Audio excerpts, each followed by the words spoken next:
You may have heard of the Toyota Crown. It's coming back to the United States. This is a preview. Let's get to it.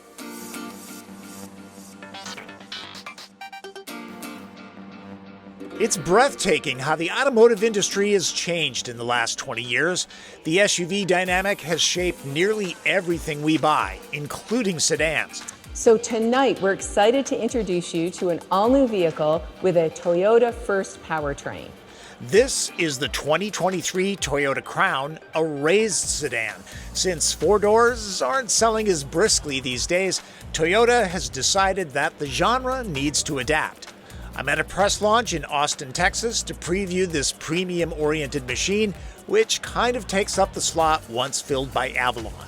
Crown is not a new nameplate. It actually dates back to the 1950s, where it's been very popular in Japan and other markets. It was actually sold in the United States in the 50s and the 60s, but never really caught on.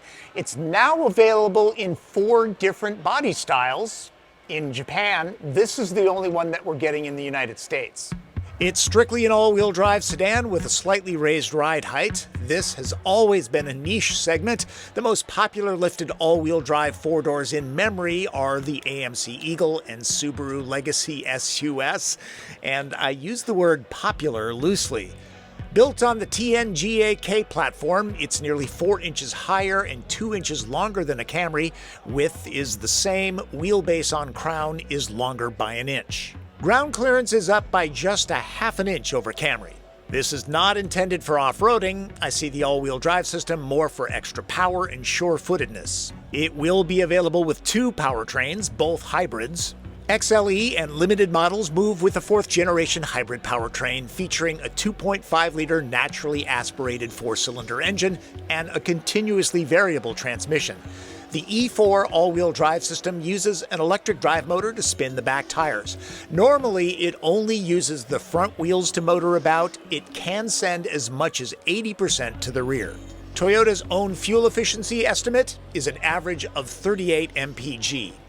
For more go and better chassis control, you want the Platinum model. It's significantly different. Under the hood that can be had with a bi-tone paint job is the hybrid Max Powertrain with the E4 advanced all-wheel drive system. It sports a turbocharged 2.4-liter 4-cylinder with the back wheels driven with a separate water-cooled motor. It makes a total of 340 horsepower. The Max shifts gears. It has a 6-speed gearbox, plus paddle shifters.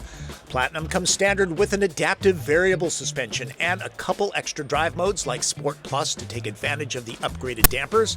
Hybrid Max, not about fuel efficiency, it's about performance. Toyota feels like it will get about 28 miles per gallon average. Crown is an upscale model, so all trim levels come with dual-zone climate control and heated seats that are powered 8 ways for both driver and passenger. XLE's chairs are covered with synthetic Softex material. Limited and Platinum seats add ventilation and leather. They also get a standard panoramic roof, so if you want a bright, airy interior, move up at least 1 grade. The ambiance in here is a good, solid upgrade from what you'll find in the best of Camrys. In a way, Crown is like the offspring of Venza and Avalon, if you're looking to categorize it. Toyota continues to roll out its new user interface that was developed here in the United States. It has a 12.3-inch touchscreen, though it's not really used all that much because this is largely voice-based. You use the wake phrase, "Hey Toyota." Unfortunately, this car is not registered with the internet, so it's not going to work. This is much like the system that debuted in the Lexus NX. It just lacks 2 rotary knobs here. If you're an audiophile, you're going to want to skip the XLE with its 6-speaker sound system and move up to the Limited that gets a premium JBL sound system. Yes, wireless Apple CarPlay and Android Auto are supported. In other markets, Crown is available as kind of a shooting brake and SUV. Again, this is the only body style that we're getting in the US. And no, not doing the TP trunk test. We don't even get to drive the Crown. I don't have details on cubic feet just yet, but hey, there's a spare. You don't see that every day. There are remote seat releases and split seats. Excellent.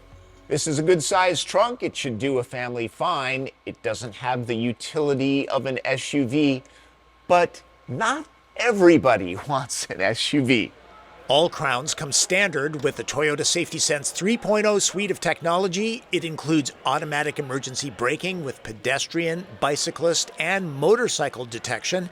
There's also adaptive cruise control, improved lane keep assist, and automatic high beams.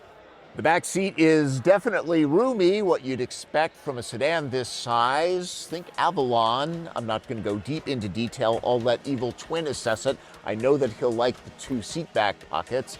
The carpool gang will definitely not be cramped. If you like technology and you're really bad at parallel parking, the Platinum trim comes standard with the advanced autonomous parking system. Kia's phone is offered on the Platinum and as part of the advanced technology package on the Limited. As for design, Crown continues Toyota's styling direction with a very aggressive face. Not an awful lot of airflow through it. I've said this 100 times, maybe 1,000. Wait until you see it in person before judging. Vehicles just don't look the same in photos. Lines oftentimes don't translate. It reminds me most of Mirai, something that's only seen in California, since most places in the United States don't get hydrogen. Personally, I feel the two-tone treatment is a little much. Personal preference.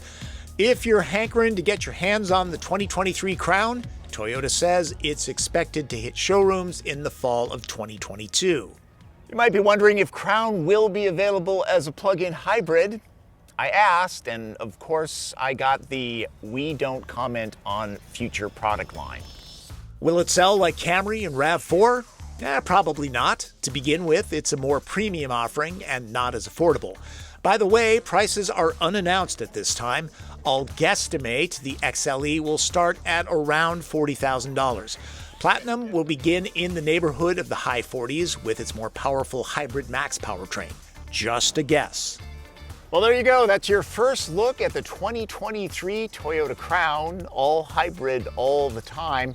I see this as a little polarizing, but good to see Toyota doing something different. Not as many people are buying sedans these days. It's all about SUVs. This should get four-door buyers back into the tent, huh? We'll see. That's Driven. I'm Tom Voelk.